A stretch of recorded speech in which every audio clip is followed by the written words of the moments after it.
today, for the two lectures, is to kind of give you some background material on essentially probabilistic approach to large deviation theory to phase transitions, in particular phase transition in non-equilibrium systems.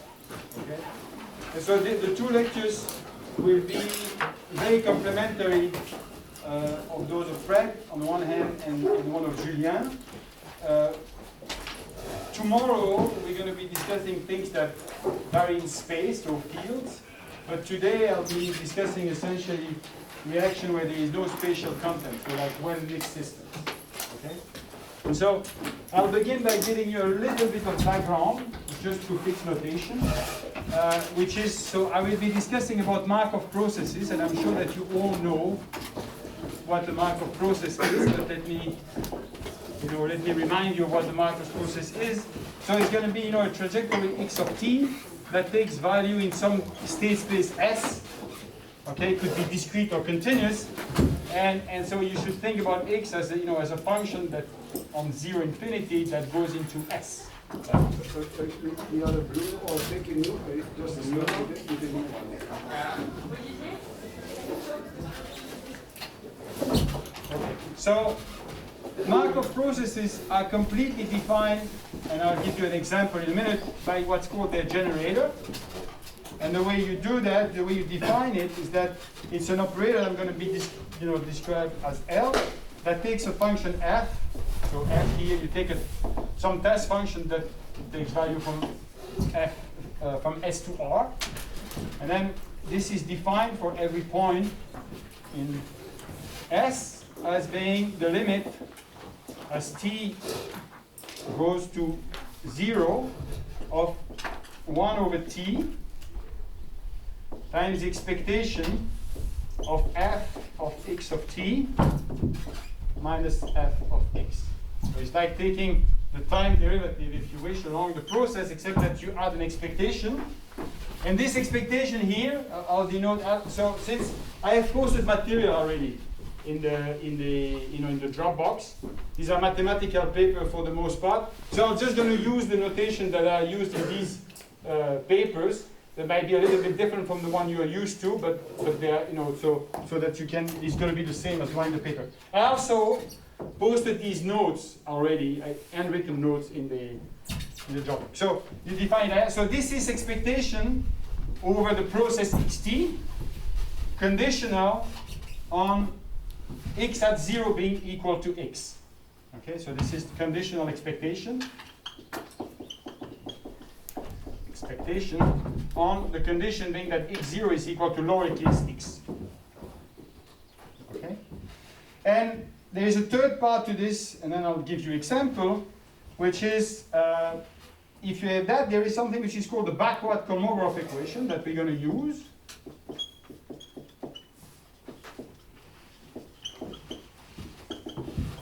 That says the following thing. It says that if you take the expectation starting at x of some f of x of t, okay, the same as the one that is there, but if you look at it for any time t, this defines a function u of t and x, and this function satisfies, that's the backward Kolmogorov equation, this equation, dtu is equal to lu, with the initial condition that at time t equals 0, it's equal to f of x. So the initial condition is kind of clear, because if you take the conditional expectation, you know that x of t at x is x. So that's the initial condition, and this is, the equation that you need to solve. Okay. So let me give you, 3 examples of this that I will use later. Well, the simplest one is just if you have an ODE. Okay. In fact, what I'm going to be doing essentially is to tell you that anything that you do at this level, right, if you define yourself a process, for example, here is a process, you take some velocity field b of xt, and you look at this ODE, okay, this is dtt, you look something like this, then this define a Markov process. It's a trivial one because there is no stochasticity if B is given. It's just a given field, right? It's like think about an ODE, right? But it defines a Markov process, and in this case, the generator is easy to describe because, well, I'll just write the backward Kolmogorov equation immediately. It's just B of x times the gradient of U. Okay? And what I'm going to be doing, and that's going to be the way we're going to prove a certain number of limit theorem, is to go back and forth and tell that each time you see a backward Kolmogorov equation like this one, you can read off what is the process that's associated with it, and conversely, we can go back and forth between these things. Okay, just for let me show you how that works just one time because this disappears. If you want to show that, that if you satisfy this equation with this initial condition, then, and x satisfy this, you have this relation, right? Well, you can do that in the following way. You can take u of t minus s, x of s. So you evaluate the function at the time t minus s. This will explain to you why it's called the backward Kolmogorov equation. And then at x of s, which is the solution of that guy, but I'm just taking it with another time. Okay? And then you take d over dt of this, and you use chain rule. And so what you get is minus dt of u at the same arguments. That's when it goes on here, right? The dds gives you a minus ddt. And then for this guy, you get, by chain rule, that this is dx ds times the gradient of u, same arguments as there. But this guy, by the equation above, is equal to b of x of s. But since this equation is satisfied, that means that this is equal to 0. So that means I can integrate that equation in s from 0 to t. And if I integrate it in s from 0 to t, right, what do I get? I get the identity that, okay, so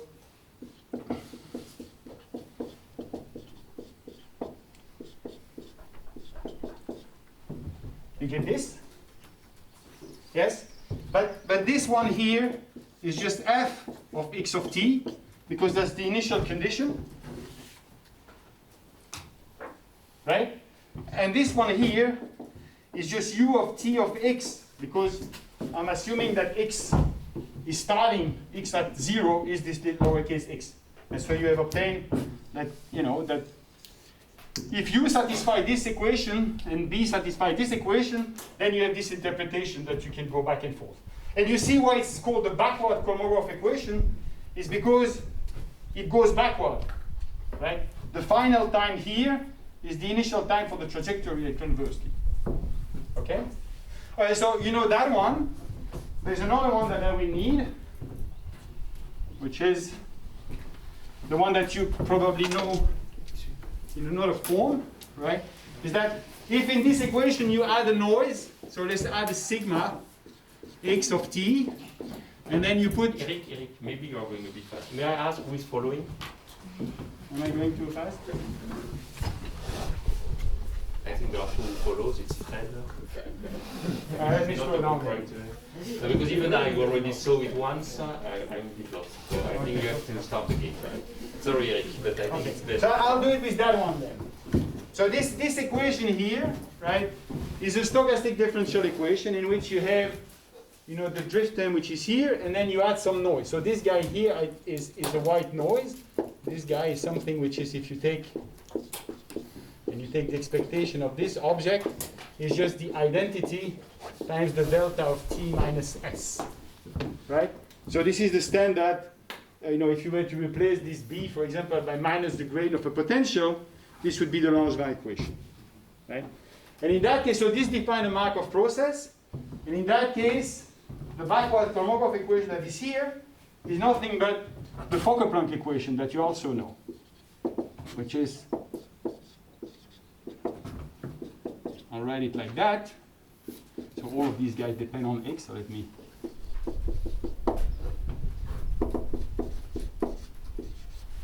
Like this, where this is just a contraction of the, so this index-wise, this would be this matrix contracted with these two guys, so it's sum over ij polynomial. If you're in d dimension, this would be d over dxi the xj, d squared on u. So that's what this guy here means. Right, this one is there. And A is just the diffusion coefficient, which is you take these two matrices. So it's sigma x times sigma transpose of x. And that's the Fokker-Planck equation that you have that's associated with this no SDE. And that defines another stochastic process that we will be using later in the class. Okay? And each time you can read off. So here the Markov process, well, is the solution of that equation, okay, which is driven by this noise. This is the backward Kolmogorov equation. The generator in the equation, you can read it off, is this operator. Is the operator does that, and then, you know, this one is the standard one that you have probably seen in other classes, right? That's what I call L. And it's defined in that way, and the fact that there is this additional term here that arises, well, is simply because of the presence of the noise. And you probably remember that this guy here, right, the scaling of this is like 1 over square root of the delta t, and so that's why you have one more term. Okay? Now, I'm going to discuss the third process today, which is, let me maybe put it. Can I erase that already, or you want to? Don't erase. Keep going. Don't erase. Okay. Just break No. it. Yeah. So I'm going to discuss, so this was in fact the second one, right? 1 and 2, because if you take sigma to be equal to 0, that's the ODE, right? And the third one I'm going to use here is a Markov jump process. So let me try to define what the Markov jump process, you know what the Markov jump process is, but let me define it. Is that is something where you have j equal 1 up to some capital J reactions. Each of these reactions is associated with a rate, which is an Aj of x, which is something which is positive, that's a rate. Okay? And each of them is associated with a new j, which is called a stoichiometric, I think that's your metric, or change vector. Okay, I'll give you an example in 1 second. So here x, or xt, the all of these guys, take place into S, which is a discrete set.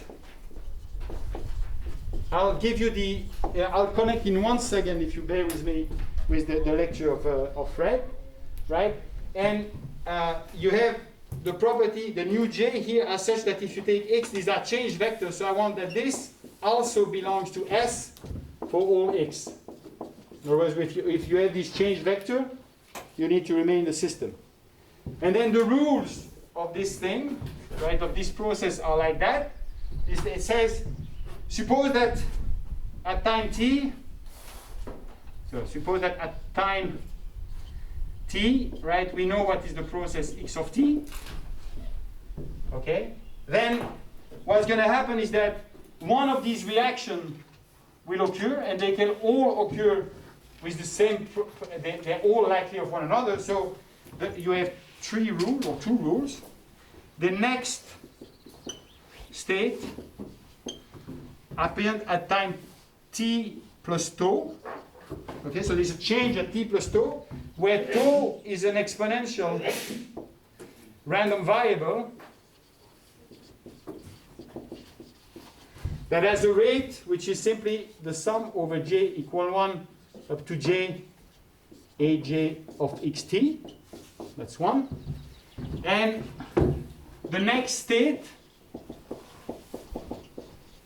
so the next reaction here, I should have said, the next reaction is at that time, and the next state is x, so xt plus tau is x of t plus new j, right? You pick this specific reaction occurs with probability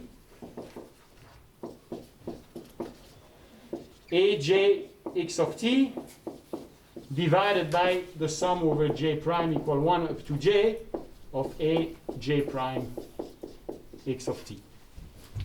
Okay, so sorry, what is written? So at time t xt is 1 exactly there where you're pointing. reaction. Okay. let me write that a bit better. Yeah, let me try to explain that on the SI reaction maybe here, so that we see, you know, okay, so in the SI reaction, right, it's a population dynamics, where X here would be the number of susceptible and the number of infected, okay? And if I just take the one which is that susceptible plus infected can become infected plus infected, I think it was with a rate K, and that an infected, so the simplest model that was discussed at the end can becomes, you know, again susceptible at the rate gamma, right? In this case you have two reactions, plus one, and that's true, right? And then what are the change vector? Well, nu one is simply, when this happens, what happens? Well, so one susceptible disappear and one infected appear. Okay? Nu two, what happened there? Well, it's the opposite. Is you get plus one and minus one. Okay? And then what is A1 of X? Well, it's the rate of reaction of this, right? And so that's K times the number of susceptible times the number of infected, and you divide that typically by, you know, to put the two rates on the same scale. This is a reference population. It could, for example, be the total population, NS plus NI, which is conserved. And then the reaction 2 is the one that goes the other way, and so that's simply gamma times NI. Okay? So that's, and so if you wanted to simulate this, right, what you would do, which is the rule that are, you know, at the bottom of the board, and I realize that I'm writing too small, but if you were to simulate that, if you have your state of the system at any given time, right, NS and N, you know, NS and NI at time t have a certain value, okay, then you calculate what is the value of this rate and the value of that rate. You sum them both. Sorry, what is N naught? What is N naught? It's a reference population. You could, for example, take, in this case, you could take NS plus NI, the total population, because it's conserved. Okay? It's going to play a very important role in what I'm going to discuss in a minute. So, if you were to simulate that, or if you want to know what the process is, right, again, if these guys have a given value at a given time, you calculate these two rates, you sum them, that gives you a number, which is the rate, the total rate of the reaction. So you can draw a random number, which is exponentially distributed, which is the time of the next reaction, according to this, you know, with the rate is the sum of these two, right? And then you need to decide, okay, so that's when the next reaction will occur, and you ask yourself, what will be the next reaction? Well, it will be 1 with probability A1 divided by A1 plus A2, and it's going to be 2 with probability A2 divided by A1 plus A2. And if it's 1, then that means that at this time tau, NS decreased by 1 and I increased by 1. Right? And if it's 2, it's the opposite. Yes. Why do we need N naught in denominator? Because if you want to ask about population, and we're going to look at what's going to happen here for large population, right? This is simply to put these guys on the same scale. If NI and NS have the same number and they will become big, we're going to look at large populations. That's where you get phase transition. Then if I don't put the N0 here, this guy will be of order N squared, and this one will be of order N. So I want them both to be of the same order. Okay? And so that's what we're going to look at, by the way. Like, we're going to look at what happens if this guy is actually large. Right? Now, when you look at this, this is a Markov process which has the following generator. So I'm going to just write it here. Right? This is what the generator is here.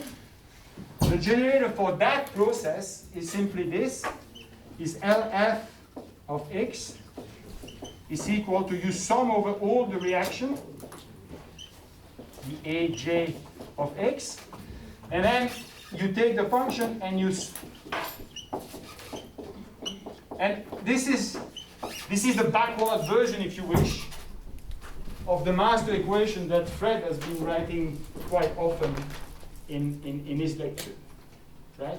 And the way, if you remember the definition, well, it's actually a counting of probability that says most of the time nothing is happening, but when something happens, you need to count. So it's just a counting of what can happen when a reaction occurs. These are the rates again, and this is the change. Okay? Okay. So now, this is just preliminaries. And so in the backward chromograph equation is still that one.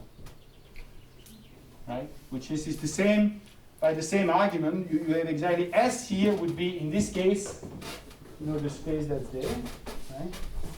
Okay, so just maybe, that's one example, but just to kind of, and not to confuse everyone, but I could think about a random walk. So what's a random walk? You have sites. Say this is say I, this is I plus 1, this is I minus 1, and then they keep going like that. Right? And then here the state of the system would be, what is Ni, what is Ni plus 1, what is Ni minus 1, is the population that you have the number of particles that are at every site. And now imagine that the dynamic that I have is that I have a certain number of particles, this is Ni minus 1, and I have a certain number of particles here and a certain number of particles there. And what I say simply is that these guys, with a uniform rate, they can either up this way or up that way. Right? Well, the uniform rate that you will need is simply that you will get an AI, which is the same for every site, which is simply Ni times some k. And that's because the rate of the reaction depends on the total population. The more particles you have, if they can all jump independently, the faster this will occur, right? And if you want to know what are the change vector, well, there is two. Let me write them here.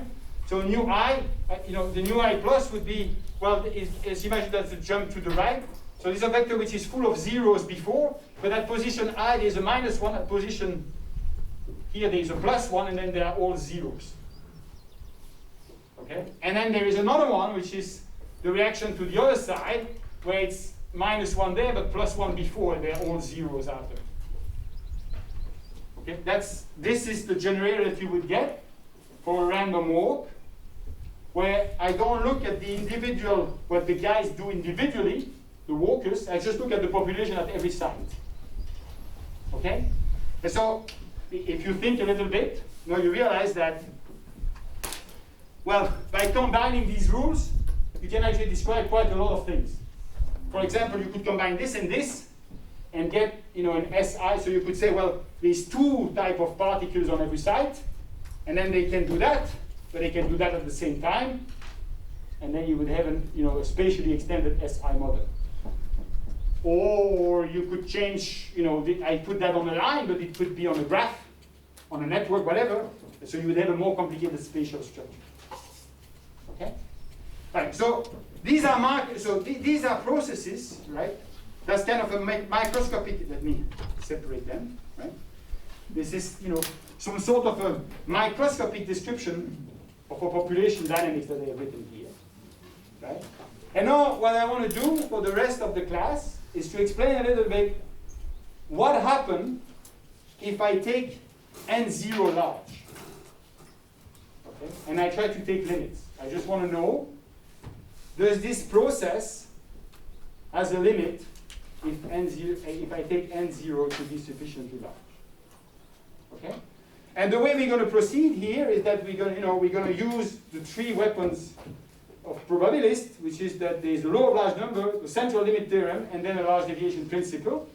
And we'll see that there is an equivalent for these things. So these things these theorems for some of independent random variables. But now I'm going to show you a version of them that actually applies for these processes. Okay? And you'll see it's actually quite, once you know that you have this background, it's actually fairly elementary, I hope. And we will be able, to describe a certain number. So let me do the first thing, which is the law of mass action. So I'll make a change to my generator now. and I'll assume that I scale things with an epsilon, and what I'm going to do is I'm going to put an epsilon here. So I'll assume that the reaction leads to small change, because we're going to take an epsilon here, which is small, but that they happen fast. Okay, so how can you do that? Let's try to think about what that is. Is that instead of working with these variables, right, I could, so let me maybe erase that so I have a little bit of space. Right? So I erased one of my reactions. So we have this, right? So let's imagine that instead of working with ns and ni, right, I work with ns over n0, which is rho s, and ni over n0, which is rho I. Okay. So then what's going to happen in this case is that what was a change of order 1 there, I'll put it in red so that we see, right? What was a change of 1 will become a change of n0 each time. Because if in the original variable the population jumps by 1, but in the new scaling it jumps by 1 over n0. Right? But as you can see, if I rewrite this, I get an n0 rho s rho I, that's 1. And this one becomes gamma n0 rho I. Because there's an n0 in each. And with the scaling that I've done, that one cancel.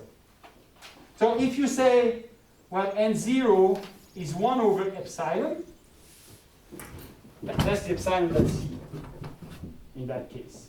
Because if you were to write down, just copy this with what are the x's there, right? But you will get that there's an n0 that appears in front, and there's a 1 over n0 there, right? And okay, I could take n0 going to infinity. Somehow my brain works better by taking epsilon going to 0, so that's why I put this little thing here, which is that it's small changes. Okay? Okay. Now, is there any questions? Am I reaching the right steady pace? Yes? Okay. So now let's see what happens if we now take limits. And all the statements I make here today, you can prove them, but I won't do that. I'll just state them for you, because I think the proof are, well, I hope that they will be sufficiently. So let's take this guy, right? And let's imagine that I take epsilon going to 0 now. I send epsilon to 0. Okay? And I'm going to make another assumption, which is that I'm going to assume that if I look at the space that is, the state space S, that scale like that this guy converges to RD, so some continuous space, when I take epsilon going to 0. I erase the grid, but you should think about a grid becoming finer and finer. This is in the same way as, for example, if you take epsilon times z to the d, well, that converges greatly towards RD, because you can grid space. Okay?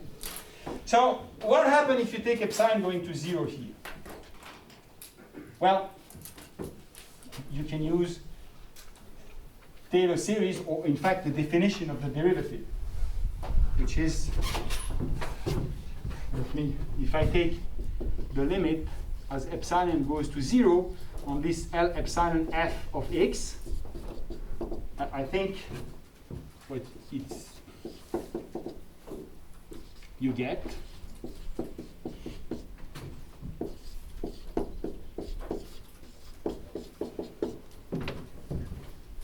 yes, is that you take epsilon, right? So you take Taylor series, through the Taylor series of this, the leading order term disappears, and the only one the next one is epsilon times nu j times the grade of f, but they have a 1 over epsilon there, and the next one is epsilon squared. We'll look at it in a minute. So I get that. But that means that you know, if I were to look, let's put another little epsilon here for this, you know, let's imagine that this is the backward Kolmogorov equation that was associated with the original process. I can take the limit on the equation also. And so what do I get? Well, I get that u epsilon converges to u that satisfy dt of u is equal to the sum from j equal 1 up to j of a jx mu j times the gradient of f of u. Sorry, we are at the level of u. But now what you do, and I think this guy is a little bit down, so you take another one.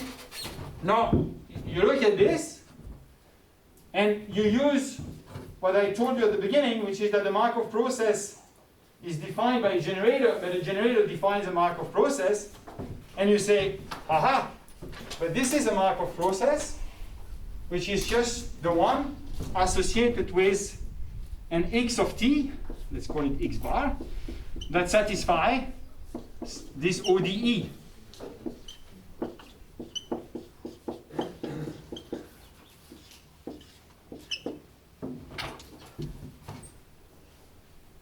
Right? In other words, this says that the original process, the x epsilon, converges towards this x bar of t as epsilon goes to 0, where this guy satisfies that. If you look here, well, you can, if you look at what these vectors are, and you write what these equations are, what you end up having is that you get rho I dot is equal to minus k rho I rho s plus gamma rho rho s. So this is this is the susceptible. So the susceptible disappear, and then they go like that, and then you get that the rho I dot is equal to the opposite. So you can eliminate one of these equations, as Fred explained. One of the variables can be eliminated because there is a conservation. This is the law of mass action. Right? So we have discovered or derived the law of mass action instead of postulating it directly like this. Well, we have derived it, if you wish, from a microscopic process, which is this Markov jump process that I explained here. If this, so in other words, well, let me say that maybe slightly differently again, right? If you have a population that evolves randomly, where you have a population of susceptible individual and infected individual, and with a rate that depends, you know, these two rates that I've written here, these infected guys, the susceptible can meet an infected one and become infected. It's a random process, and similarly for this one. If the size of the population is sufficiently large, the randomness of the process that I have here, which is present and would be certainly present if n0 was small, imagine we have 4 individuals, that randomness disappears, and if I look at the population densities, they just satisfy an ODE. That's that. Yes? Right, we have derived that. Okay, so now we can try to go a little bit further and realize that, okay, so when I took the limit there, right, I could have, you know, I could have taken another, let's see what happened if I add one more term. So what's the next term that you would have had here? Well, you would have 1/2 the sum from j equal 1 up to j, in fact epsilon half, right? And then it's ajx, and then there would be 2 derivatives. So you would get mu j times the gradient square, this operator square, acting on f. Right? That's the term that actually went to 0 if I let epsilon go to 0. And then of course there were other terms. The next one is of order epsilon squared in this thing. Right?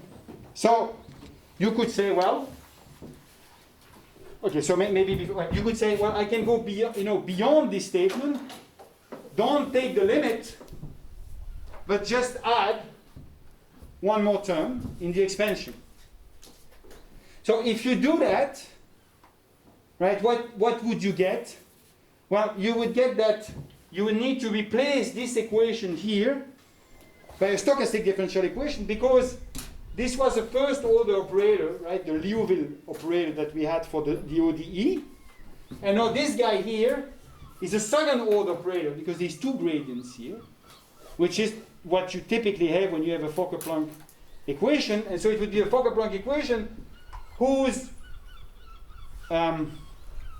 diffusion term you can read off from here. Okay? Now, mathematicians don't like to think about it this way, because it's not clear what the range of validity of the equation that you get that way is. So they make a slightly different statement, right? So this guy here, which gives you, the law of mass action, right? That's really a statement of the law of large number. It's the same. It's saying a random variable, right? It's not really the standard one, because it looks like there's not a sum, but there's like a big collection of random variables converge towards something which is deterministic. That's the essence of law of large number. So the way mathematicians think about this process is they still want to take limit. As you know, mathematicians are obsessed with limit. So they want to take limit. And how do you take a limit? Well, you say they introduce another process, which is, let's denote it C of t, which is you take the original one, you subtract this limit, and you divide by the square root of epsilon. Why do you want to do that? Well, it's because from this kind of, bit dirty argument that I made here, I can read off that the scale of the fluctuation is epsilon. So if the diffusion coefficient is of order epsilon, the scale of the fluctuation is square root of that, which is the square root of epsilon there. Okay? And so what you can show is that this guy converges as epsilon going to 0 in distribution, but that's not very important. So towards another process, like also it has a limit, and I'm writing that with C of t, but it's really as a limit, where this guy satisfies an SDE, so I'll just write it. There used to be a rule that we could not go below a line. Yeah, but there is a... Okay. but So you the can line... ask, actually, Eric, maybe you can ask, because now the room is very long. Is it okay if you write there? At the back there is the camera. Do you see that, or... Okay. Okay, so I'll write it, so if you do that, you get this equation. I'll just write it quickly. Hold on. I need to, so it's,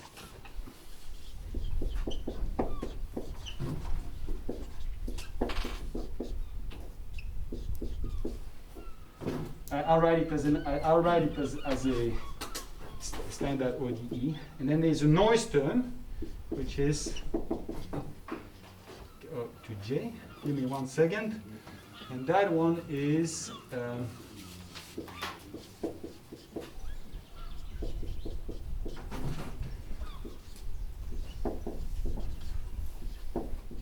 so these guys are independent noise, scalar noise. There's no dot. These guys are independent scalar noise. This is the diffusion coefficient that you get, and this is a drift term. So this is the equation that you get for if you take the limit. This equation is not, if you were to proceed in a way which would be, more direct, you would write down an SDE. You would write down what is the SDE associated with this equation, the one, the Fokker-Planck that you have there, and then see what happened, if you let epsilon go to 0 and all the solution of this SDE differs from the solution of this ODE. And what you would get is exactly this.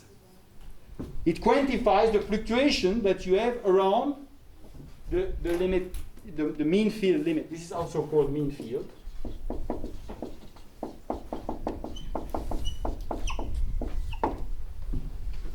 Okay? And so it says, that's the standard statement of the what is the law of large number of CLT. It says the process, want a process like the one that is there.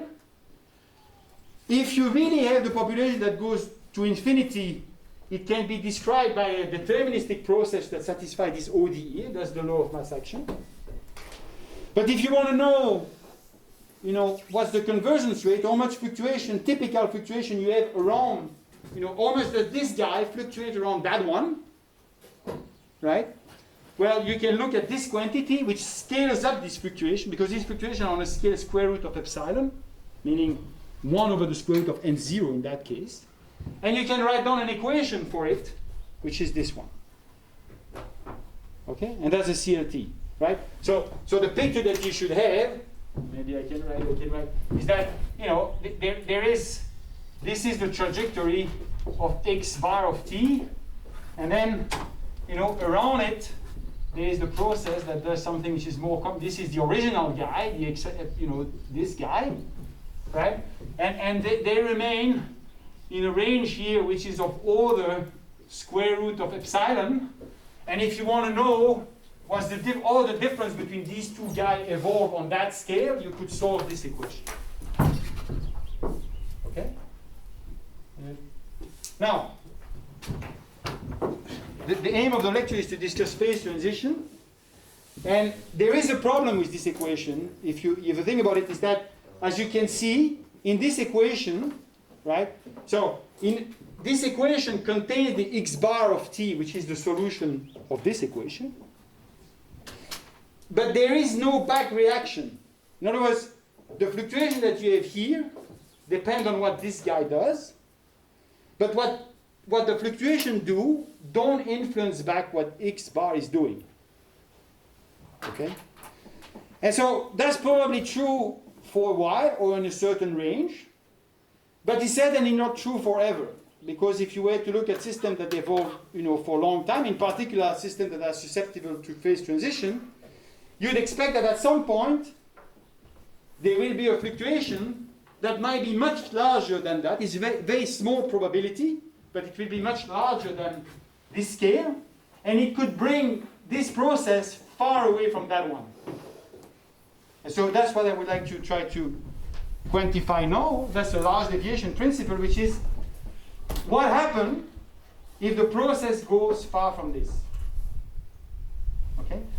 So just to look ahead, so that I connect to something that maybe Fred will be doing later. As you know, because Fred explained to you that there is a range of parameters here of for these. Here, there's only two control parameters, k and gamma, because I put everything on the scale of n0, which is no concern. But the sum of these two guys is equal to 1, right? So depending on the value of k and gamma, right, there is a stable fixed point for this equation that can be inside the domain, which is not at rho s equals 0. I'll show you a figure later, right? But at the same time, we know that the state where s is equal to 0 is an absorbing state, right? Where then, if once you reach there is nothing that can happen afterwards. It's the opposite. I say it wrong. If I goes to 0, then everybody, there is no, the epidemic disappears because there's only susceptible, but since there's no more infected, right? So, if you write down these equations, and you're in a regime where you will have that there is a fixed point which is non-trivial, which is not that rho I is equal to 0, right? Well, that's true here. And if I were to write that equation, it would allow me to kind of understand what are the fluctuations that you would have in the population near this equilibrium point, which is steady state, steady state solution of this, right, or the one of that. But it would not allow me to predict what is the probability or the time scale over which the population here, which is a steady state, will actually reach the real steady state, which is the one where all the infected guys disappear. And this will always happen eventually, because it has a non-zero probability at this level. So eventually they all need to, all the infected individuals need to disappear.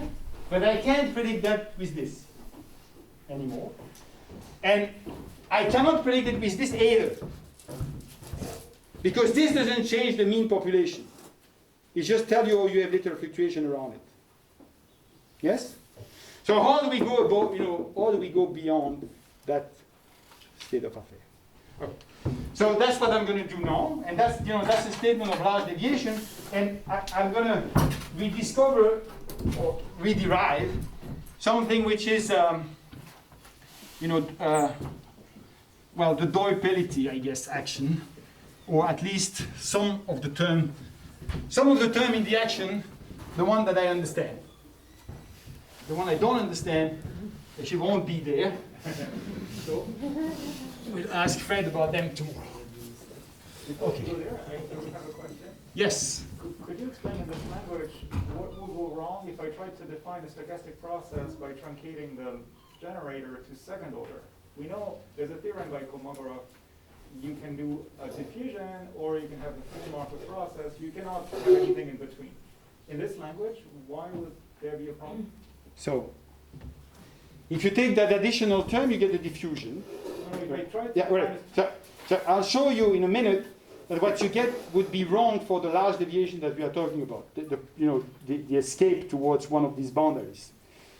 If you try to take one more term, which is, I think, what physicists call Kramer-Moyal expansion, you have this problem that either you cannot take just one more, you need to take them all. If you take them all, you're back to the starting point. So I'm going to do something different.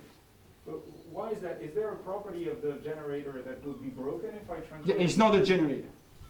So you can show that if you look at there is a classification of all possible generators that you can have on continuous state space, which is where we are now, right?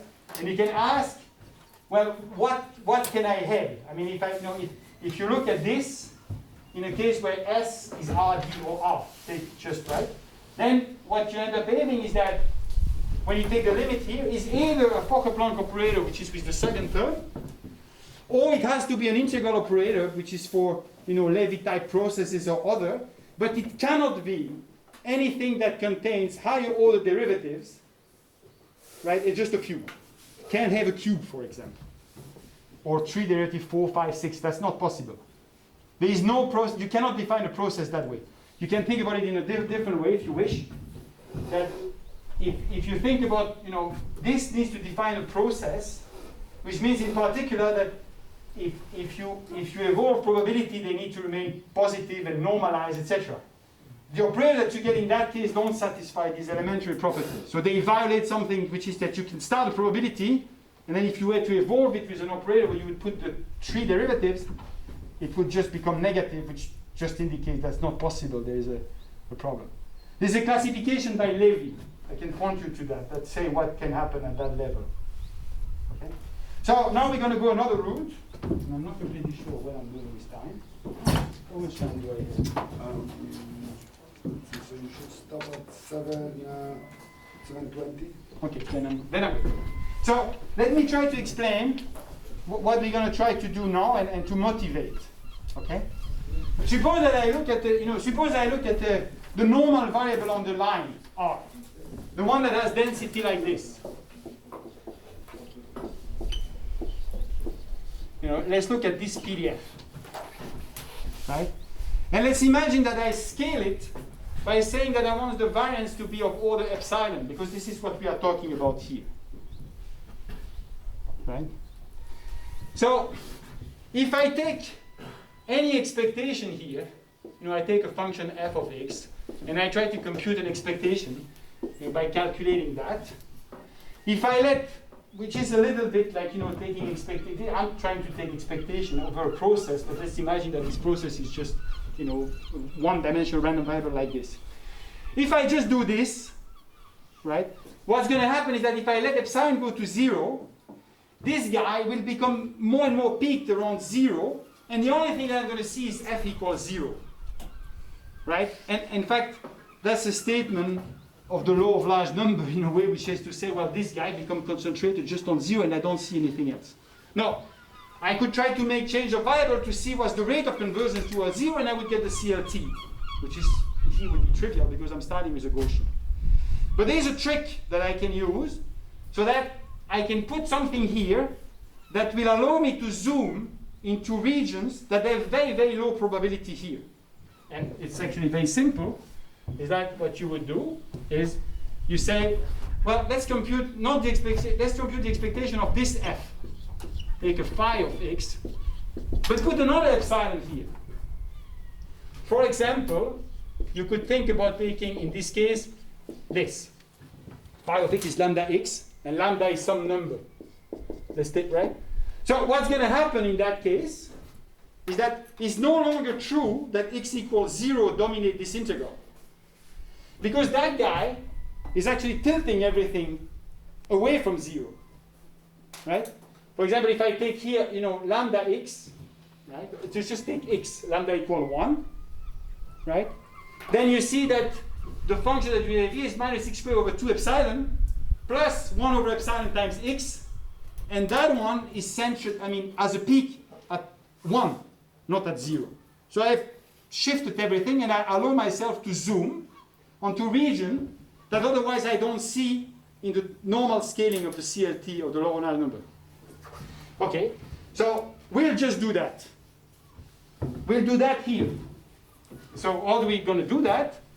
Well, we'll look at the backward Kolmogorov equation, except that we're going to take the expectation of something else. I don't want to take the expectation of f. I'm going to look at what happened if I take the expectation with respect to x of e to the 1 over epsilon times the phi of xt. Same idea as the one that I just explained. Okay? And since this is something which is positive, I'll define, and I say I want this to be some s of tx. This defines s. I'm using s for the, I wanted to have s for the action. Okay, sorry. I will put A. This define A. It's a change of variable. Right? And now I'm going to simply put that into here and write down what is the backward. So I'm going to look at this guy here. Right? But I'm just going to rewrite it in terms of A. You notice that A has the property that if I look at it at 0, it's just phi. So I already know where it starts. I just need to know how it evolves. Okay? So, let's what is the d over dt of u epsilon if I represent u epsilon that way? Well, it becomes 1 over epsilon dt of a e to the 1 over epsilon a. So what do I have on the other side? Well, I have my 1 over epsilon, sum from j equal 1 up to j, and then I have a jx times these two guys. So what are they?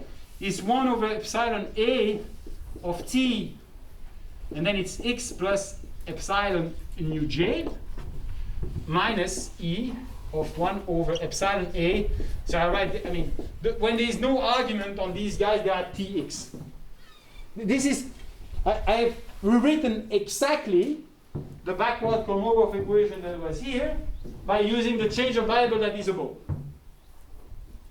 Okay? And now you notice that I can do the following thing. I can factor out this guy, which means that if I factor out, I can replace that 1 by 1. And here I need to subtract it in the exponent. Identities. Okay? And now I say, well, I want to take limits, but before I take limits, I notice that this guy is there, so I can cancel with this one. It's positive. And this guy is also positive, so I can cancel it with this one. Yes? And now if I do that, now I can take the limit. But you see that there is something, and that's going to answer the question that was asked there. So where's the only limit that to be taken here? Well, it's here. And what you end up having is that if I so I'm going to write using the same notation. You should think about this as an A epsilon, say. It's A epsilon, right? I'm going to take the limit on this guy, right? Epsilon, sorry. Then what you get is dTA is equal to the sum from j equal 1 up to j of A jx times E. And then what's the limit of that? Well, it's the same argument as I did before, but it's the exponential. So that's nu j times the gradient of A of tx minus 1. That's again just the definition of a gradient, right? If I take epsilon going to 0. Okay? So that's the equation I get. That's the equation that you end up having like this. Now, to answer the question that was asked, right? If, you see, if I were to take a quadratic approximation of this, right? That would, if that's exactly what you would get, if you were to write down the backward Kolmogorov equation, which is associated with the SDE that we had by keeping one more term, right, and doing the same manipulation. But you see here something different is happening, which is that you don't get the expansion, you get this guy in the exponent, like in the exponential. Right? There is no small parameter here anymore, it's there. Okay? And so the statement, I'm going to write it maybe more precisely here, is that what is really being said here, and that's a large deviation principle, is that if you take the limit as epsilon going to 0 of epsilon times the log of that guy, right? Well, take the log on the other side, you get A. So what this is telling me, right, and there's an initial condition here that you know, which is that this is the phi of x, which is that phi. So these lines are a large deviation principle. It says that if I want to calculate expectations of quantities of this type, where the scaling is the same scaling of the epsilon that is happening here, I can't do it. But I need to solve this PDE now. Right? Okay. So now you say, right, great. Now we have another PDE. But this PDE is actually quite simple because this is an Hamilton-Jacobi equation. And I'll rewrite it. And I mean here, this part I might have to go a little bit faster, maybe even faster. But you can write the equation that I've written there. Let me write it.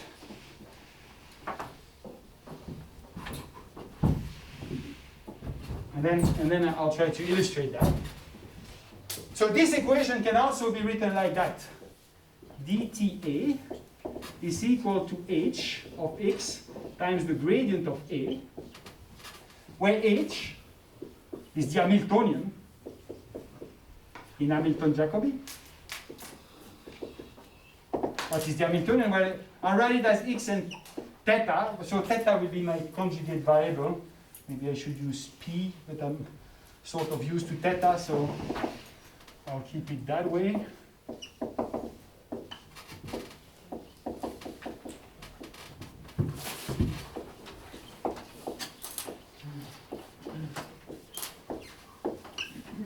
Clearly, this line is the same as the one I've written there.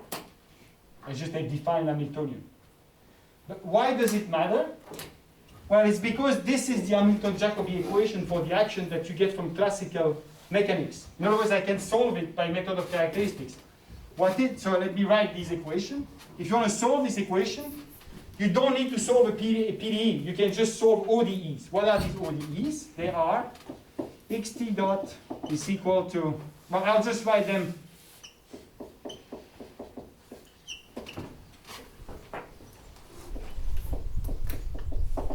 This is the equation, the Hamilton's equation that you have there, except that you don't solve them with the U, so you solve them with x of t as with x0, so that I make, you solve it like that, and then this one here, you solve it, sorry, that's x of 0, and then this guy is theta of t is the gradient of phi at x of t. So you solve this one with an initial condition and this one with a final condition. So that's different from what you do usually.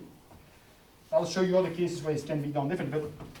And if you have that, then the statement is that A of t at x0 is in fact phi of xt, which is the solution here along the characteristics, plus the integral from 0 to t of x dot of s times theta of s minus h of xs theta s ds. if you want, so I'm not going to derive that because it's going to take too much time, but the calculation is fairly elementary and it's in the notes that are posted. You can just go through it. You can show that to solve this equation, you can simply solve this problem. You solve that, and that's the solution that you have. And it's again going backwards. In other words, you can solve this equation by method of characteristics. Okay? And maybe I can write that, maybe another way. Let me write it in red below, which is that you can also think about this the following way, which is you can forget about the equation that are here and we discover them, but just by saying that you take here, this is also what you would get if you were to take the min over all x and all theta x of t and theta of t, which would be such that x at 0 is equal to x0 of what? Of phi of x of t. I forgot something. The min, and then you need to put a max. And the max is for the theta, sorry. Of phi of xt. The same thing. Let me write it quicker. In other words, as you know from classical mechanics, these equations also arise as a solution of this optimization problem. And because this is a max over theta here, you can actually make it go directly over there because it's the only thing that depends on theta. And if you do that, well, this actually is a Legendre transform that you can do at every time, right? And this guy defines then, this becomes the integral identity of a Lagrangian of x and x dot s. This is the full little story. Okay. Yes, Fred. Yeah. Which is the space of theta? Hmm? Where does theta belong? Is it real, complex? Yeah, it's real. This is a real variable, right? So, I mean, my understanding of Doi-Pellitti is fairly vague, probably worse than yours, because I was not here for all the lectures of Fred, unfortunately. But if you have followed the lectures, you should actually recognize here an action which is fairly similar to the one of Doi-Pellitti. Maybe you're missing a few terms. But otherwise, it is, this is like what you would write down in Doi-Pellitti. Except that I didn't arrive it in that way. All the fields that I'm using here are real. And it's not an identity like Doi-Pellitti, it's a limit theorem. But it's a limit theorem that tells me that if I take a process like this one, for example, and I want to know not only what happens if you go beyond this at CLT level, but I want to know how rare events occur, then I can actually do that simply by solving this equation, right? Which is this equation here. Okay? Okay, so I'm not going to do much more than that with this derivation. I mean, it's the right time to ask questions if there's anything that's unclear. I'm just going to give you two generalizations of this, which explain, and they will be useful for what we're going to discuss next. Interrupt me with questions if you want. The generalizations are these.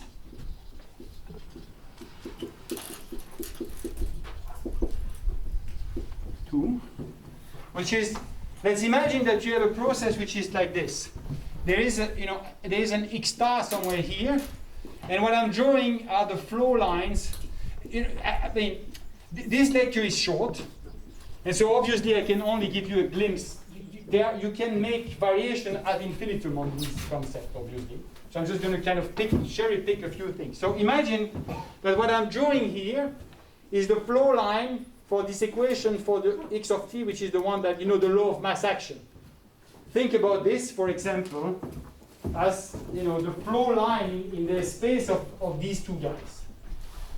Okay? And let's imagine that there is one attracting point, x star. Okay? So, if there is one attracting point like this, what I know is that if I look on sufficiently So what I know is that all the probability of the process will eventually end at x star or near it. That's the law of large number. If I want to know what are the fluctuations around it, well, I would solve the equation for the CSV that used to be here with x star as x bar. And that would tell me the little fluctuation. But I could ask something else. I could ask, okay, so how does the invariant measure of this process, let's imagine that there is an equilibrium distribution for the process, right? And I'd like to know how it decays away from x star. Okay? Well, I'm going to write the statement in a little bit of a sloppy way, but if you look, so if you were to take, is the adjoint of that guy, so I'll write it like that. If I look at this equation, this is the steady, you think about this as the Fokker-Planck equation, if you wish, but the one that is not for the observable, but the one for the probability density. Okay? So this guy is the probability density, if you wish. Well, I can solve for this quantity and have a statement that is the same as that, which is that I can take, I know that this guy, time epsilon, if you take the limit as epsilon go to 0, converges to A of x, which is a time independent, same as this one, is a time independent version of that, right? Where A of x solve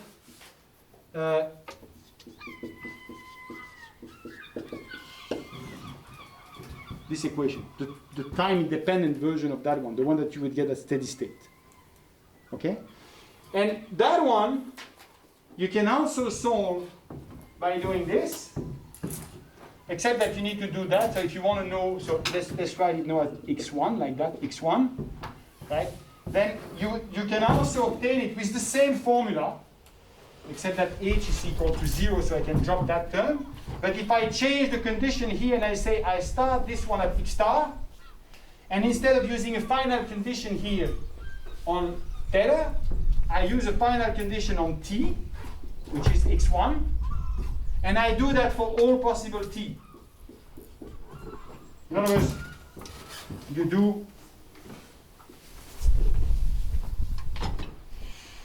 you add this guy here, and instead of, you take this one is at x star, and you say at x of t, I want to be in x1. If you solve this variational problem, it will give you an idea of the decay of probability near this equilibrium point. Okay? Let me give you another generalization. Suppose that I could do the same, but let's imagine that there's an x star, and there is, because this is the relevant case for phase transition, imagine that there is 2. In other words, imagine that the flow line is not the one like that. Of course, it could be more complicated than this, but let's imagine that I'm drawing the same thing, but in a more complicated case as the one above. So these are the flow lines.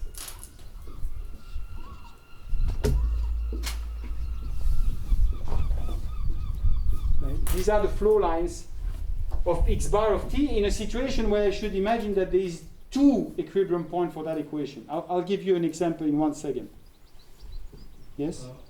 How different is this quantity from mean first passage time? Or is it the mean first passage time? The mean first passage time will actually satisfy exactly an equation which is very similar, because it's a good point. I should have mentioned. That's what I'm going to describe here in a way, because the mean first passage time is related to the probability. If you know the mean first passage time, you know the inverse of the probability, because it's also a recurrence time. So we're going to get to that in a minute. Right? But bear with me for a second. I'm going to describe it in the following way. Suppose that I have 2 equilibrium points for the law of large number. My law of mass action, because this is now finally going to the phase transition I was telling you about. Suppose that I have 2 equilibrium points here. In fact, these equations are a bit of a, because one of them, which is the one that rho s equals 0, is in fact singular. But let's imagine that you have an equation like that, right? That law of large number, where there are 2 equilibrium points. Okay? And I'd like to know which one of these guys is the most stable thermodynamically. Let me try to explain that maybe slightly differently. in the limit where all of this here is, I've taken epsilon going to 0, the population going to infinity, this describes everything. But if I account for fluctuations, it will make the system up around in the states. And in particular, even if my law of large number predicts to me 2 equilibrium states, right, the fluctuation will actually allow the system to go from here to there and then from there to there. It will happen on a very long time scale, and I'll quantify it in a minute. It will happen on a very long time scale, but it will eventually happen. And so I could ask, well, okay, but then which one of these two will be the most stable one? Right? Well, that's the one which is such that the escape from it is the smallest, the mean first passage time. If it takes 1 million years to go out of this and 1 year to go out of that, you'll always find the system around here. Remember, that's where they spend most of their time, since all the probability is concentrated there in the limit we are talking about. Okay? So if I can quantify the time it takes to go from one state to the other, well, I can quantify which one of these states is the most stable. And in particular, I could imagine situations as phase transition in which this stability might depend on the control parameters in the system. Like I could vary the k or the gamma over there, and see if I do that, which one of the two is the most stable. If you do that at the level of the law of mass action, you can't tell, because they are both stable. We are talking about stable under stochastic perturbation, which are lost at that level. Okay? So you can ask the following thing. You can look at the mean first passage time, and I'll describe it to you in a minute. So, you can define 2 epsilon, of x star, say, which is the mean first passage time to go from x star to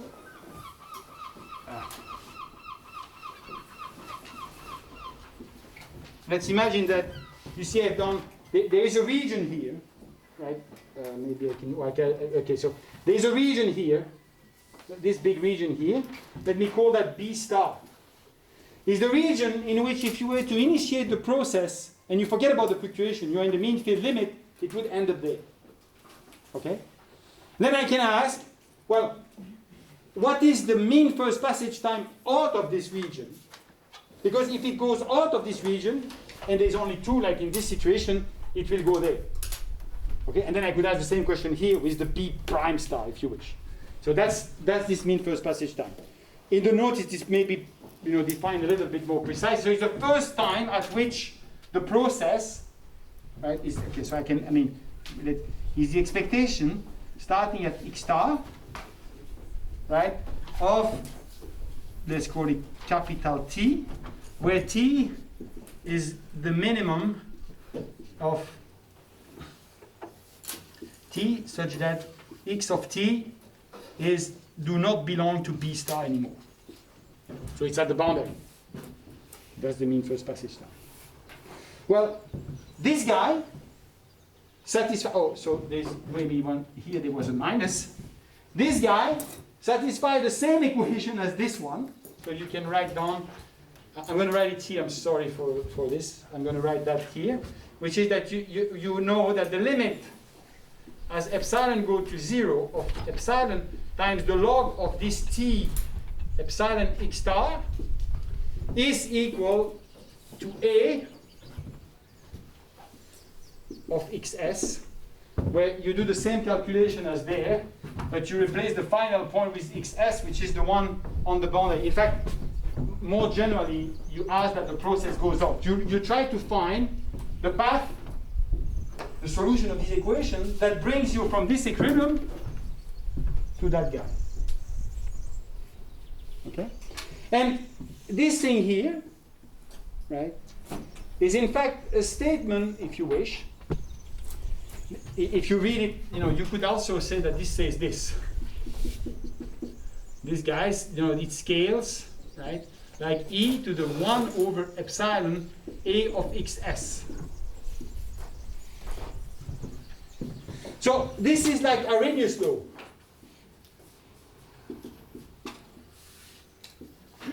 what is there? Yes. Shouldn't it be A of xs minus A of x star?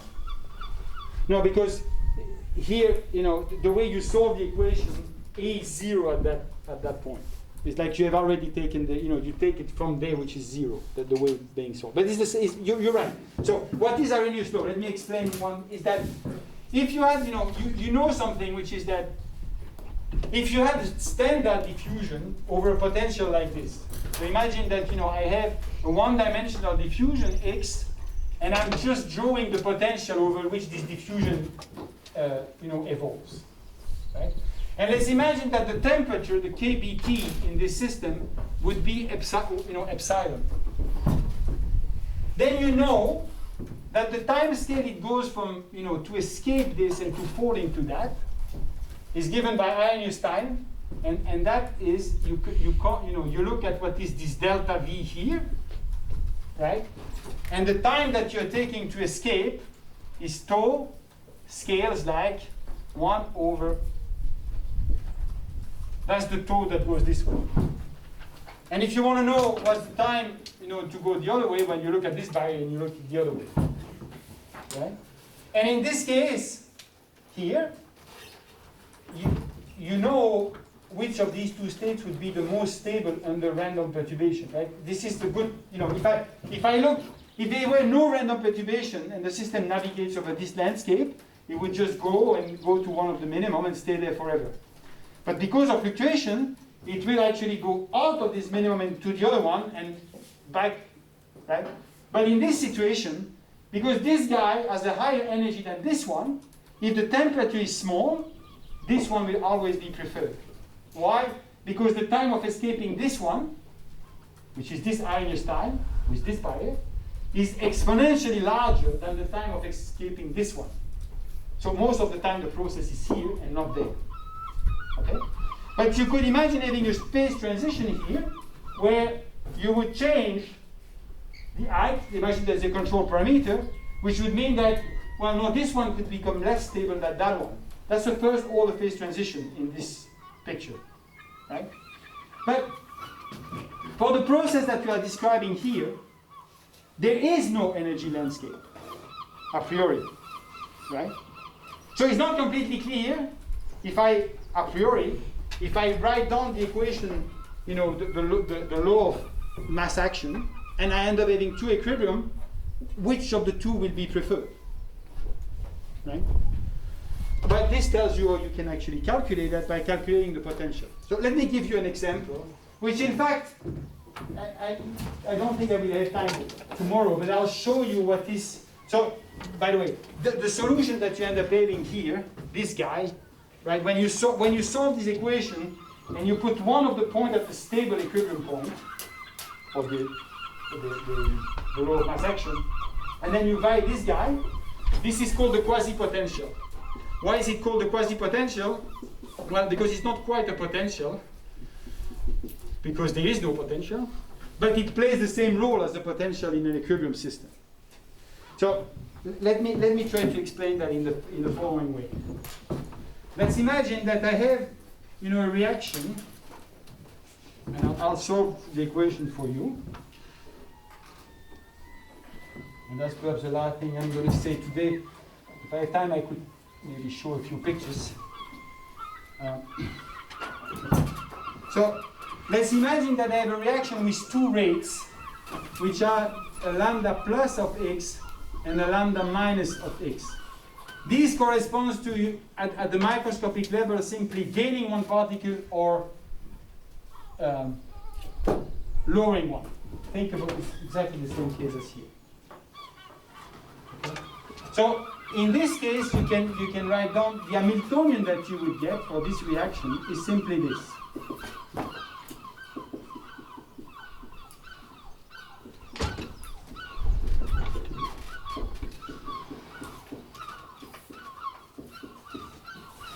Because I have erased the Hamiltonian, but these are the change vector that multiply the momenta, and so you have this one corresponds to gaining one, and this one corresponds to lowering one, right?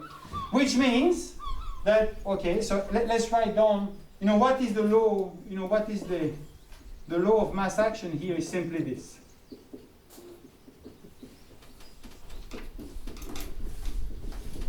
That's what you think. That's the law of mass action.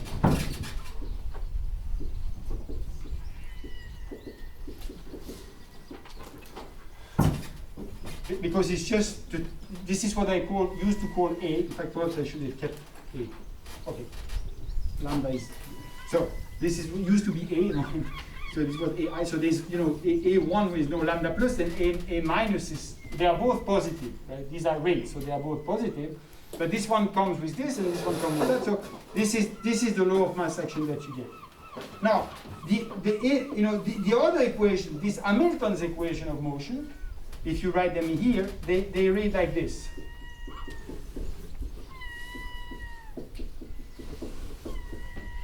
Because this is d over d theta of that, right? And then you have an equation for theta in this case, which is simply lambda prime plus of x times e of theta minus 1 with a minus, and then minus lambda minus, so you take the derivative. I'm just writing for you the Hamilton's equation of motion that you need to, you know, to solve if you want to solve these, what's sometimes called the instanton equation. In fact, you notice that theta equals 0 is always a solution of these equations. And if you take this equation at theta equals, why is it a solution of the equation? Well, I mean, at least if I take theta equals 0, this becomes 0 and this is 0, so theta dot is equal to 0. And if I take theta equals 0 here, I just get that equation. Right? So, why can't I take this solution always? Well, because that solution doesn't allow, is not consistent with the boundary condition that I want to impose. If, for example, I want to use this equation and I want to solve them as a boundary value problem, I want that x of t at time 0 is x1, and x of t at the larger time is some x2. That's not going to happen if theta stays equal to 0. Because in general, the law of mass action will not bring me there. But this equation can, potentially. So you should think about this as a sort of it's kind of an optimal control problem, if you wish, where, you know, it's telling you what is this theta. It's in some sense the optimal fluctuation in the system that can bring it to do something that you're interested in. If you ask, oh, how will the system actually go from here to here? Well, without the noise it can, because it would get stuck there. But with the noise it can. And how will it do it? Well, it will do it as these equations tell you. And this guy can be, in a way, interpreted as the noise, the optimal way that the fluctuation push the system towards the boundary when you want to ask what's going on. Okay. Now, in general, and that's what Ruben is now working on for a problem that I will discuss tomorrow with spatial extent, you need numerical tools to solve this equation because in general they are complicated. But in this case where everything is 1D, right, like there's only one reaction, so here x belongs to R or to R plus, you can actually solve it. Because as you can see, I'm interested in solution. Okay, so let's now think about this. You see that what I need to try to find here are orbits that are Hamiltonian equals 0. So you can, let me write that here.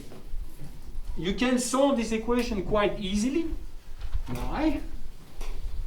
Because, okay, so let me, you see that if I look at h of x theta equals 0, right? Well, here's h. There's always one solution I know, and that's theta equals 0. That's the trivial one that doesn't allow for, to do anything. But there's another one that you can check by direct substitution, which is just the log of lambda minus of x divided by lambda plus of x. Yes? Just put it in, and you will see that the log, the e, and then you just do, and you will see you get 0. That's a solution. There's another solution. But now if I look at the Hamilton-Jacobi equation here, What is the Hamilton-Jacobi equation? Well, the Hamilton-Jacobi equation is really this, and then is the action, the time, one derivative of the action is equal to 0. So what does that mean?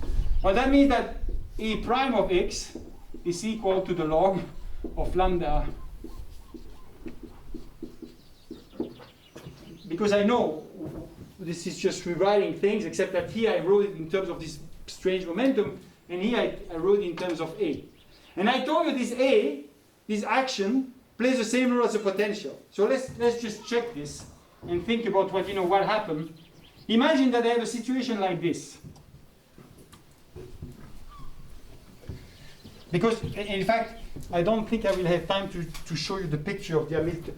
I wanted to show you the Hamiltonian that corresponds to this thing, but maybe we're going to do that tomorrow. Suppose that I have a situation which is like this. This is the x-axis.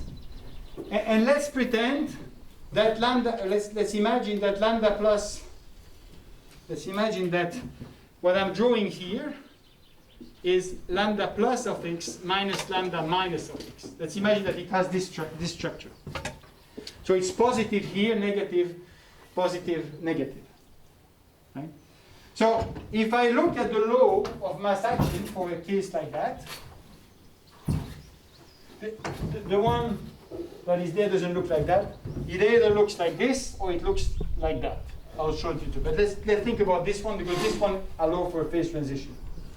So if I look at the law of mass action, you see that there is 3 points where x bar dot is equal to 0, which are the points where lambda plus minus lambda minus is equal to 0. They are there.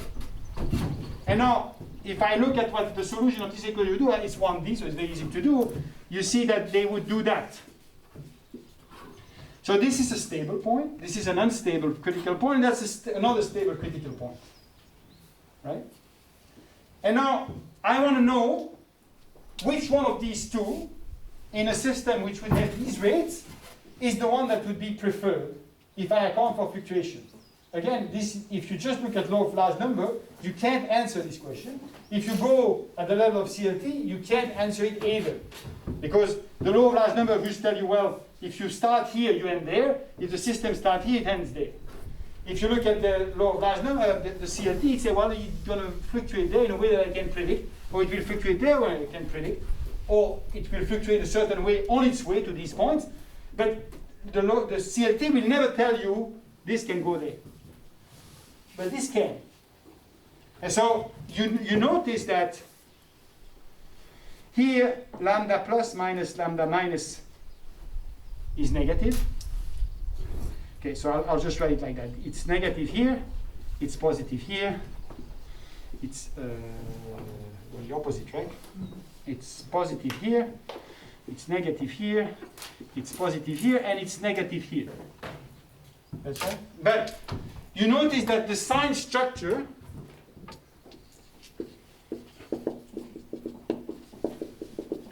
this has the same sign structure. You know, what does that mean? This is positive when this is positive, this is negative when this is negative. Right? And so that means that the A prime is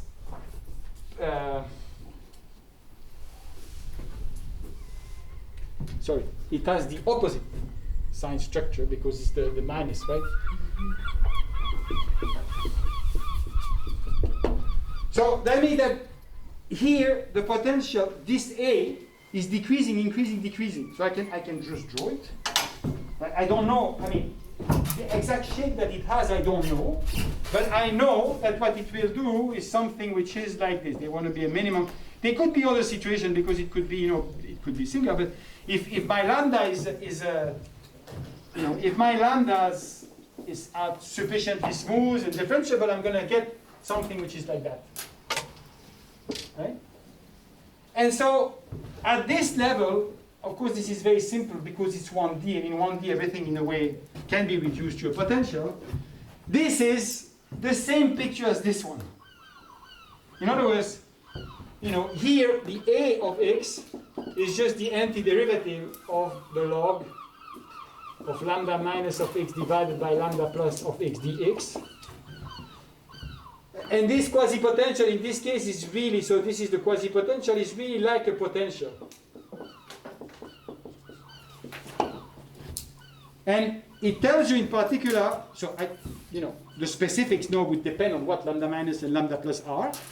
But if I were to draw something like this, it would say, this is the thermodynamically stable state. This is the one where I would find my system if I wait long enough and where it would spend most of its time, because this one has a higher quasi-potential. And if I were to imagine that there is a control parameters in these guys, like again think about the k or the gamma that are there, I could imagine changing that and asking myself, can there be a phase transition, first order phase transition? What would that correspond to? Is there a critical parameter at which these two guys would be at the same height and change? This one becomes deeper than this one. Well, that would be a first order phase transition that says that if I had prepared my system in this stable state there, and then I change things so that this guy becomes deeper than this one, it will have a phase transition. On which time scale? Well, the Arrhenius time scale associated with this A, and the barrier that would be, well, this one, for example, here. Okay? So that, I mean, of course, so how much time do I have? What am I? I'm done. Yes. Okay. So just to conclude, because we're going to elaborate on that tomorrow, this picture here is very simple in a way, because it's one-dimensional, and in one dimension, at the end, because there's only one species that is doing something a little bit complicated here, maybe, but just at the end, it's just moving x. The picture obviously becomes much more interesting if you have more than one species, meaning you look at equation like that, but you don't have the conservation. Take SIR, right, or SIR1, R2, then it becomes a little bit more interesting. Or if you add space, okay? Because, so what we're going to do tomorrow is essentially that. We're going to look at what happened when we have spatial extent. So the processes that we're going to do exactly the same thing as we did, or generalize this, where what we're going to look at are the swimmers of Julien. We're going to take, particles that swim, for example, by Brownian motion, and then we're going to ask yourself, can we write down the similar type of, is there scalings in which I can write down similar type of theorems that tell me what does this system do if the population is very large, or the fluctuation if the population is large but not infinite, and what happens if I look at these very long time scales where I can have phase transition. Okay? That's it for today. All right, a few questions. Yeah. What do you usually have for breakfast? I think I want to change my diet. Probably had 6 coffee today. Okay. So in this formalism, data play the same role of the response field in the matrix Is it correct? So, okay, so, so what's the connection between this and Martin Suja-Rose? Okay, so if you were to start with an SDE, okay, then that's the part that I understand a little bit better. You could formally write down, so you write down a Dirac along the trajectory, then you take this Dirac into, you Fourier transform it, you take the expectation over the noise, and I get the action. I know that, I guess because I listened a little bit to Fred, that the Doi-Pelletier formalism does this in a way which is kind of exact with these manipulations. Okay, but so, and this I think this is very interesting. What I wanted to give you is more, a mathematical perspective on this, or a bit more mathematical, with a hint of probability, which I know that there were questions, for example, into what are the fields in Doi-Pelletier.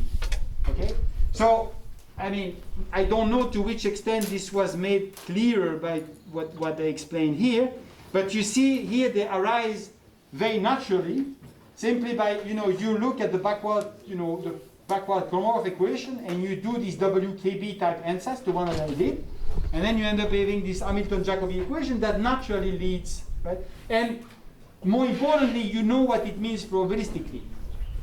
The solution had a meaning in terms of computing rare expectation or computing mean first passage time or estimating probabilities.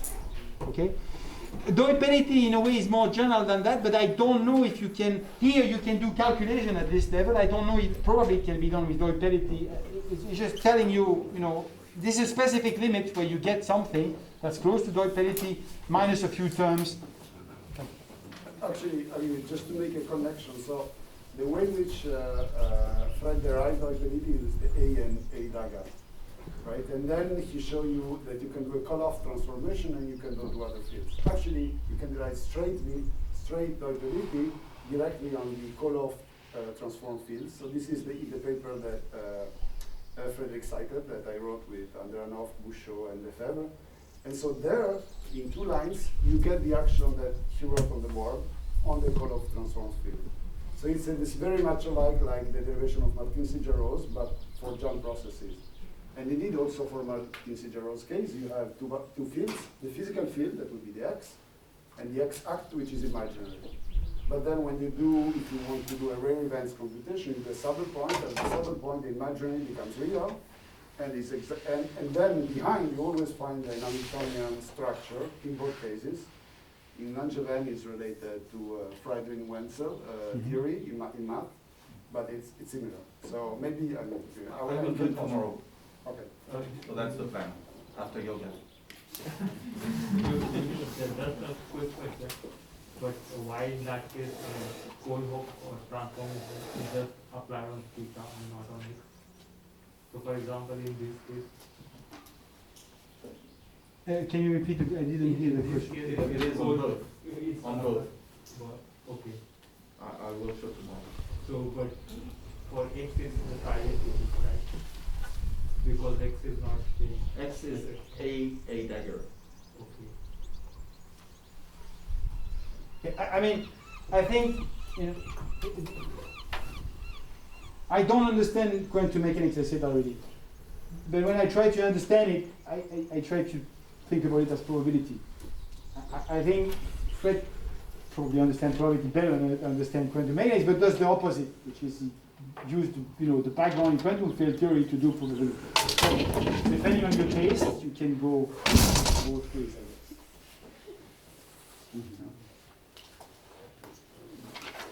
So we started from this Markov-Jump process. Yes. And so when epsilon becomes small, there are 2 things happening simultaneously. You're going towards something which sort of has continuous trajectories rather than jumps, and also the noise is becoming very small. The scaling that was done is that, I mean, what's really done simply is that you're kind of zooming out. Right? That's fundamentally what you're saying. You're saying, okay, I want to take the limit here of these populations, and so I'm going to look at them on a scale where they remain finite, even if the total population go to infinity. Okay, so this is this part. You say, okay, well, if I let the total population go to infinity, I'll rescale things so that I have fields that remain between 0 and 1, both of them. That's the first. But if you just do that, then you get a trivial limit. Because you have on that scale, the changes becomes minute. Eventually they become continuous. And so you do another thing at the same time, which is that's like a choice in a way, which is when you do that, you also need to change your time scale. Right? In the context of population, it's actually quite simple, right? Instead of looking at what happened at one individual at a time, you look at the whole population. But then if you look at the whole population, what was fast at the individual level takes a much longer time to have effects on the total population. So you need to rescale the time scale so that you go to long time scale. And so that was why there was an epsilon that was put in terms of, in front of the change vectors. That's this guy, the 1 over n0. But then if you want to know what is the natural time scale for the system to evolve, that's the one where you put the 1 over epsilon in front of the rate, or n0. That's just a change of time, because that's the natural time scale over which things occur. And as you can see here, then there's yet another time scale, which is this one. right? Which says that in very large population, you know, if you have a situation like this, for example, let's say the population is initiated here, it would take like in phase transition, it would take a very long time actually to find its state over there. Okay. Of course, these are rough estimates, right? Like Arrhenius, there's a prefactor here that's missing. If you want to calculate it, you need to go to next order. That's, you know, for another class. All right.